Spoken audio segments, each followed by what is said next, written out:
আমি সকলোৱে জানো নুমলীগড় শোধানাগাৰ আমাৰ অসমৰ স্বাভিমানৰ প্ৰতীক। 1999 চনত প্ৰধানমন্ত্ৰী অটল বিহাৰী বাজপেয়ীয়ে বাৰ্ষিক 3 মিলিয়ন মেট্ৰিক টন ক্ষমতাৰ শোধানাগাৰ হিচাপে এই শোধানাগাৰটি দেশবাসীৰ বাবে উৎসৰ্গা কৰিছিল। এই শোধানাগাৰৰ প্ৰকল্পৰ আয়তন বৃদ্ধিৰ আলোচনা হৈছিল, কিন্তু অসমত খাৰুৱা তেলৰ অভাৱৰ বাবে নুমলীগড় শোধানাগাৰৰ আমি সম্প্ৰসাৰণ কৰিব পৰা নাছিলো।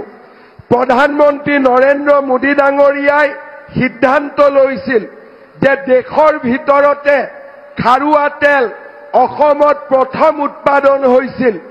আজি নুমলীগড় শোধানাগাৰৰ বাবে সম্প্ৰসাৰণৰ বাবে আমাক যদি খাৰুৱা তেলৰ প্ৰয়োজন আৰু সেই খাৰুৱা তেল অসমত যদি নাইও তাক আমি বিদেশৰ পৰা লৈ আহিও নুমলীগড় শোধানাগাৰক আমি প্ৰাণবন্ত কৰিম, জীৱন্ত কৰিম।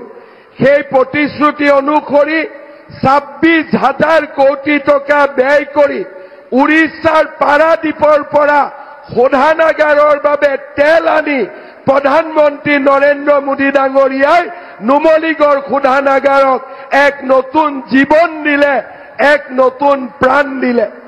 আজি অসমৰ মানুহে বিশ্বাস কৰিব টান পাব, আজি 3 মিলিয়ন মেট্ৰিক টনৰ পৰা 9 মিলিয়ন মেট্ৰিক টনলৈ নুমলীগড় শোধানাগাৰ সম্প্ৰসাৰণ হৈছে আৰু ইয়াৰ অধিকাংশ তেল পাৰাদীপৰ পৰা, উৰিষ্যাৰ পাৰাদীপৰ পৰা ডাঙৰ পাইপলাইন বহুৱাই নৰেন্দ্ৰ মোদী ডাঙৰীয়াই গোলাঘাটলৈ, নুমলীগড়লৈ লৈ অহা ব্যৱস্থা কৰিছে, যি আমি কেতিয়াও ভাবিব পৰা নাছিলো, কেতিয়াও চিন্তা কৰিব পৰা নাছিলো।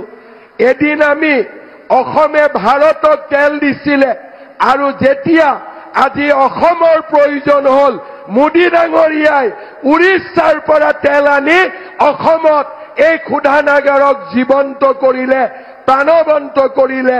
মই নৰেন্দ্ৰ মোদী ডাঙৰীয়াক কৃতজ্ঞ অসমবাসী ৰাইজৰ হৈ অভিনন্দন জনাইছো।